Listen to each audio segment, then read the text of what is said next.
If it feels like a personal storm cloud follows you everywhere, ruining your plans at the last possible second, you have every right to be exhausted. But science shows us that luck is not a magical cosmic lottery. Instead, what we call bad luck is largely a byproduct of the mindsets and routines we unconsciously repeat every single day. Research spearheaded by psychologist Richard Wiseman demonstrates that self-described unlucky people share a highly specific behavioral profile. These daily habits accidentally block them from seizing new opportunities. This behavior creates a self-inflicted cycle we can call the bad luck loop. To dismantle it, we need to map out exactly how it works. Here is a 5-step action plan to break that loop, starting today. Step 1 starts with your physical movements. Habit number 1 is sticking rigidly to the exact same daily routine, taking the identical route to work, eating the same lunch, talking to the exact same people. This diagram illustrates your surface area for serendipity. By making rigid choices, you shrink your exposure to random chance.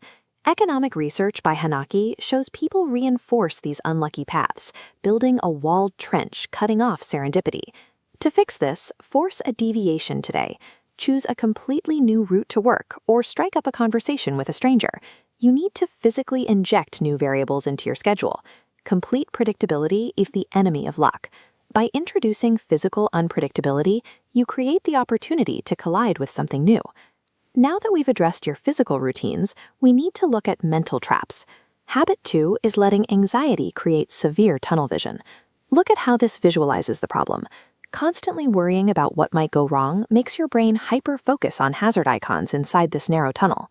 Psychological profiling reveals this anxiety literally blinds you to positive opportunity nodes right outside your view. Step 2 requires a forced perspective shift.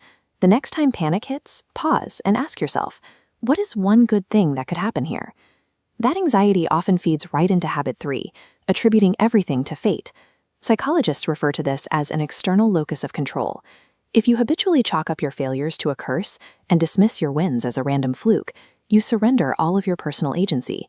Research led by Nowicki confirms that individuals who rely on fate end up trapped in stagnant situations. Because they believe external forces dictate their outcomes, they stop exerting the effort required to change them. Step 3 is to break that reliance. Take 100% responsibility for your current situation and ask, how can I fix this, instead of waiting for fate to intervene? Shifting from waiting on fate to taking internal ownership is the only effective way to activate your ability to change a stagnant life. Of course, repeated setbacks are genuinely exhausting. That fatigue leads directly to habit 4, giving up too quickly on new endeavors. Psychologists Meyer and Seligman define this state as learned helplessness.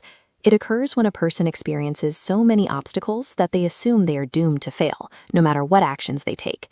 This creates a self-fulfilling prophecy. An individual becomes so fixated on the locked door in front of them that they stop trying to escape entirely, ignoring the easy open exit sitting right next to them. For step 4, when you feel that overwhelming urge to quit, make a mandatory promise to yourself to try just one more time. Often, the primary difference between a lucky person and an unlucky person is nothing more than surviving one additional attempt. Finally, we have to examine how you process the aftermath of these events. This brings us to habit 5, adopting a pessimistic explanatory style.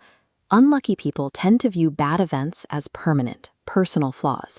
Conversely, when something good happens, they brush it off as a temporary, uncontrollable fluke.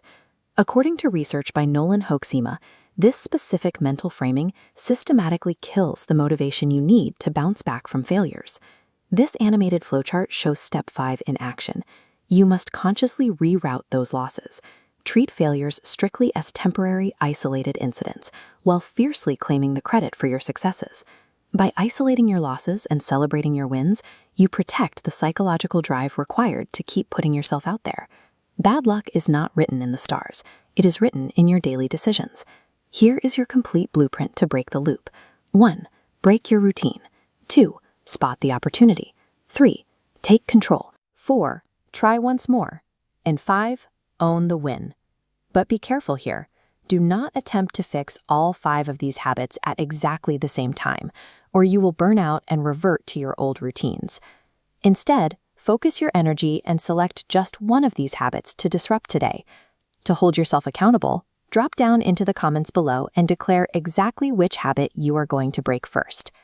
You now have the tools you need to dictate your own odds. Get out there and start manufacturing your own luck today.